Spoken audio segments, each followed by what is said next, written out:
Hello everyone, my name is Garrett Ogamber, and this is a look at State of Decay in retrospect, and what State of Decay meant to me, personally, as a person who enjoys zombie games. State of Decay was a game that I followed for over 4 years. The second they announced the plans on Dead Labs, talked about it, I was just heavily interested in looking at every little bit they came out with, just pictures and concept stuff. In fact, the first time I got to see the game in actual action was from another person in the lab, recording over the shoulder of somebody testing out physics, and they were like rolling a sign down the road. Oh, I forgot about this scene. In this scene here, this is all footage from my series. Yeah, zombies on the floor. I mean, State of Decay is not a perfect game, mind you, but it was an enjoyable game. It still is an enjoyable game, and the main reason I'm talking about this game in general is all the fuzzy memories I wanted to go back through and show you and just talk about it before the release of the new game. State of Decay 2 was announced at the same time as State of Decay 1. This was 4 years prior to the game actually being released, State of Decay 1. They were called Class 3 and Class 4. The reason they called them that was Class 3 is classification for what you see here, zombie outbreak. Class 3 is when shit gets real. And social order begins to, break down just a bit. And Class 4 is even worse. That's when, quite literally, there is no safe spot. There is no organization. There is no government. It doesn't exist. So, I mean, these games, just hearing what they were talking about when they were saying, yeah, we're making a game that's, you play as anybody. You are Joe Everybody. And you go into the apocalypse, thrust into this, and you have to survive, use your wits, build a community. People are everything. And that's what State of Decay has always been about. It's been about people. It's a story of people in extraordinary times trying to keep the group together. A lot of people think State of Decay, outside the box, who don't play it, they believe that State of Decay is like a DayZ game or whatever. I hate that association. First of all, there's nothing that it has to do with that. And then, second of all, State of Decay is more or less a people community simulator with zombies. You are supposed to help the greater good, and every action you do either hurts your community or helps your community. And that's what it's always been about. It's one of the more refreshing looks at the zombie apocalypse, because it's telling you the importance of community, of human beings. And State of Decay 2 is going to follow in that fashion as well, but even more so because now you can play with your friends. You couldn't do that in State of Decay 1. Even though they had plans to release multiplayer, they eventually just didn't. Maybe that was for the best. Maybe I'm a little salty about it still, because I waited for years and I kept talking with my friends and saying, yeah, we're going to play State of Decay. We're going to play State of Decay. Most of those friends, I don't know where they are. But the ones who stayed, awesome. And guess what? The game's coming. But State of Decay, what makes it a really great game in general, not just the story, not just, the way the game handles, but what makes it a really great game is that it is arcadey in its nature. In arcade games, I grew up in a generation where we had to go out to play most of our... I mean, we had consoles, obviously. My family had consoles. My brother would always get some new console and a bunch of games, and we'd play that stuff. But a lot of the best games were made in arcades, strangely enough. I'm sorry, you can't beat classic Pac-Man. or until the the GameCube came out, you couldn't beat Gauntlet Dark Legacy. It didn't exist on consoles, and computers weren't like they are today. So we had to go to the arcade to play that shit. And yeah, I mean, arcade games have a certain feel about them. it's easy for anyone to get into an arcade game. And that's what's great about State of Decay. You don't need to really know anything about zombie games. You know how to play the game. It's common sense. Grab shit. Don't get caught. And kill things. State of Decay is... It falls into a very warm category for a game that deals with blood and death and zombies and the looming threat of annihilation. It falls into a warm category because there's something playful about it. And it can still be as serious as possible and get the point across, but it's got a bit of a warmness about it. It's hard to describe unless you've actually played the game. And I have enjoyed it for the years that it has been out, the years that I've played it. State of Decay has been very, very, very enjoyable. I don't know what that graphical thing was there. That was weird.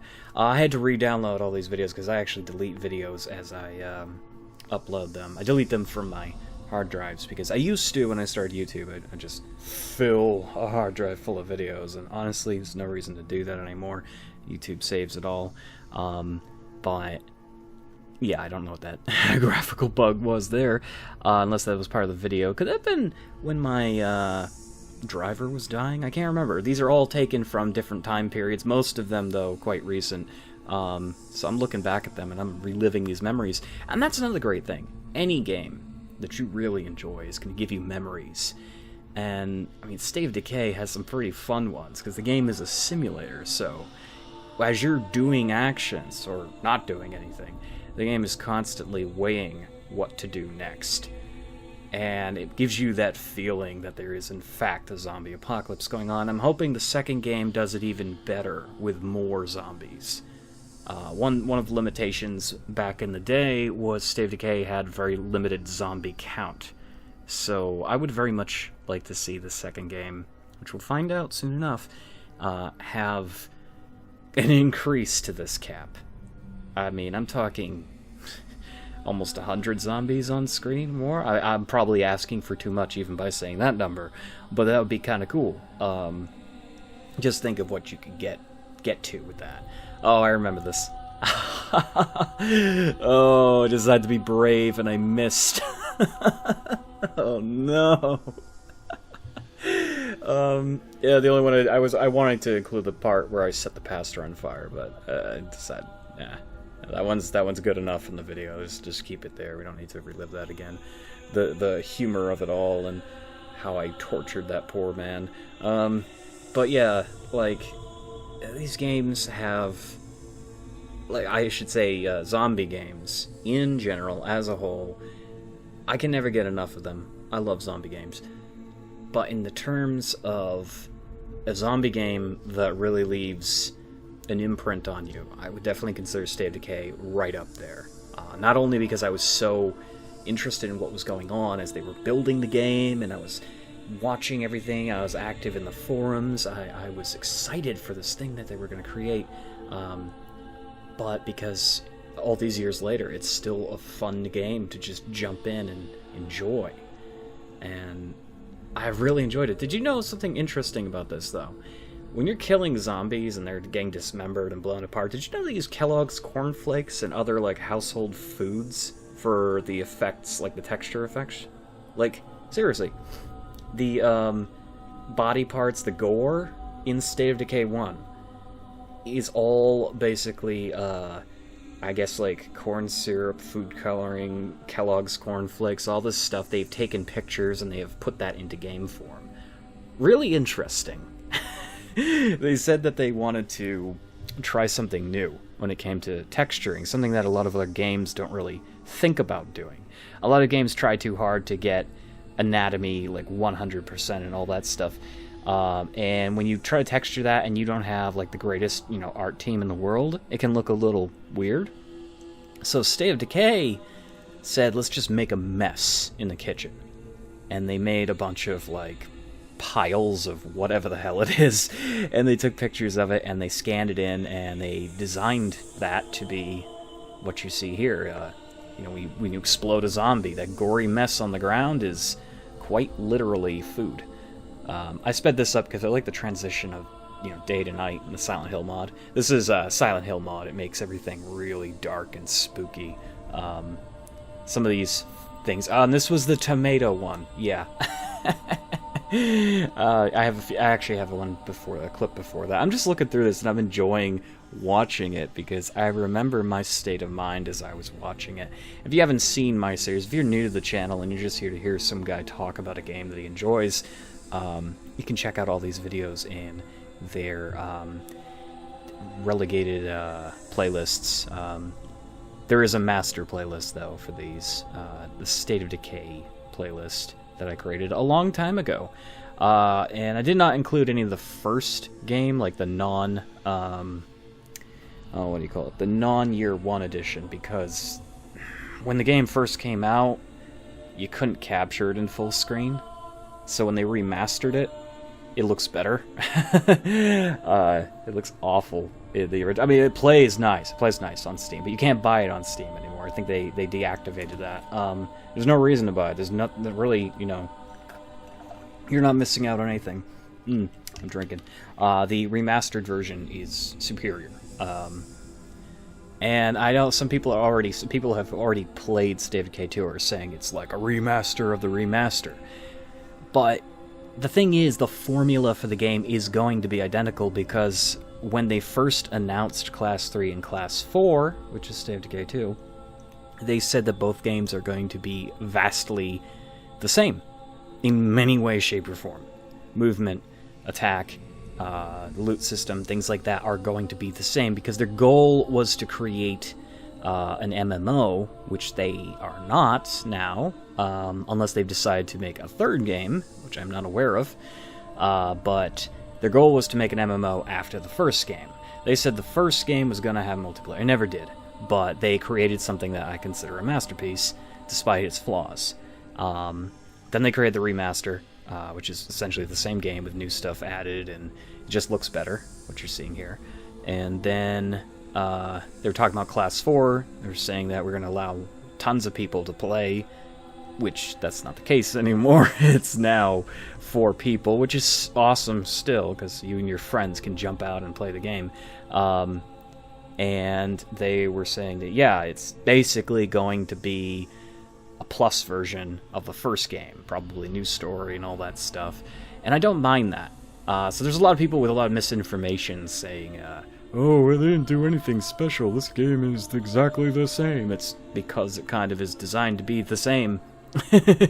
But there's a lot of new stuff that they've done. And with the money that they've gotten off the sales of the first one, with the help of Microsoft, who...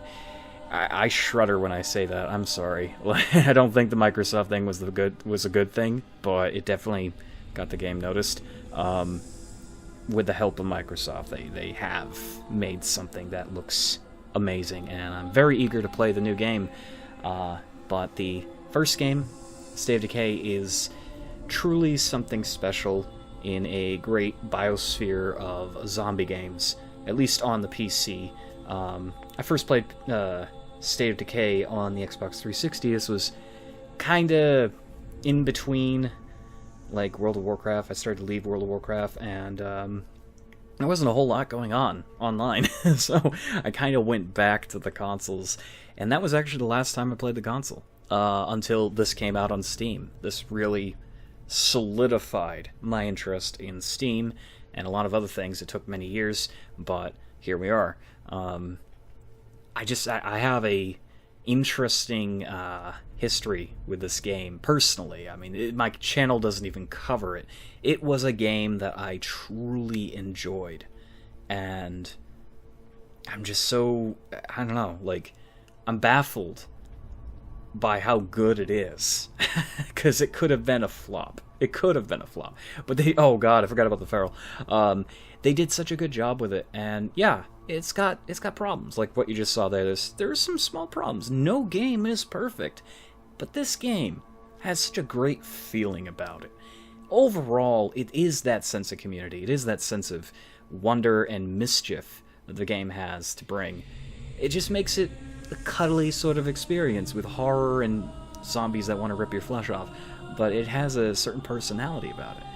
And I think that really just comes down to the team, Undead Labs, they said when they were first designing this game, before there was anything, they said they wanted to make a game that they wanted to play. Most of them were friends. They wanted to play a game together, or enjoy a game. So they designed this concept for State of Decay, and here we are. It's a good game. This entire video is just me gushing about it. I know, I'm sorry, but that's the point. The point is, we're looking back at something that's about to get a huge facelift. We're looking back at something that I think a lot of people who are into zombie games should try State of Decay. Because DayZ has nothing on State of Decay. A lot of other zombie-killing games just don't have anything on it. In fact, a lot of concepts that State of Decay has done only existed in movies. So they have taken their love of movies, of zombie movies, and they've ported it directly into a game. Boarding up a house, there's only one other game I could name that had that concept at the time, and that was 7 Days to Die. If I remember correctly, was 7 Days to Die even out? I don't know now. But the boarding concept, it wasn't really boarding, it was just you crafting boards and putting them on a house. In this game, you literally can board up a house and things like that and prepare for siege. And that is a good concept, especially to put in a game like this. There's a lot more they can do with that. But I think that's going to definitely change the way a lot of other games look at things. Now, I am aware that over the course of those many years after the fact, COD has a zombie mode. Is it COD? I don't know. It has a zombie mode where you can board up things. But that's a limited space. It's not like State of Decay where it's a giant open world that's simulating an apocalypse. And this game definitely, one of the biggest things that State of Decay reminds me of is Fort Zombie, a game I never got to play, but I watched a YouTuber by the name of Retrospect do an entire playthrough of it. Really enjoy his videos. In fact, it's one of the few series of any YouTuber I will constantly rewatch, just for entertainment's sake, outside of Markiplier's Cry of Fear and Are You Afraid of Monsters playlists. I love that stuff. But Fort Zombie was very much like State of Decay, a very primitive version of it, and the concept I know inspired State of Decay. Hopefully, State of Decay 2 inspires other game developers to make games that go that extra distance and do something amazing with the concept of zombies and apocalypse and just trying to get along with each other. There's too many games where you're not getting along with each other. And those games, they can be good, they can be bad, but there's too many of the same. I like a game that says, you are not trying to end these people. You're not, a bad guy. You are not doing the wrong thing. You are actually trying to keep them psychologically and emotionally happy. Help these people. They will help you. Community, survive together, all that kind of stuff. And I think that's, just, again, one of the many things that makes State of Decay unique. So, in the next few days, well, actually, tomorrow, technically? Wink, wink. Tomorrow, we have State of Decay 2 finally coming out. And I'm going to see, and hopefully you'll all be joining me for this, what this game is made of. It's been a long time, and I'm very excited for it. I hope you enjoyed this video. If you did, let me know in the comments below. If you want to see more State of Decay, well, you'll only have to wait till tomorrow. But if you want to see more classic State of Decay, I'm not going to just stop. I'm definitely going to come back to it. Probably not for a while, but for now. Let me know what your thoughts are. What's a game that really speaks to you? What's a game that you have very fond memories of? If any of this rings true in your head, let me know in the comments below. Say something. Be heard. Thank you for watching, and I will see you later.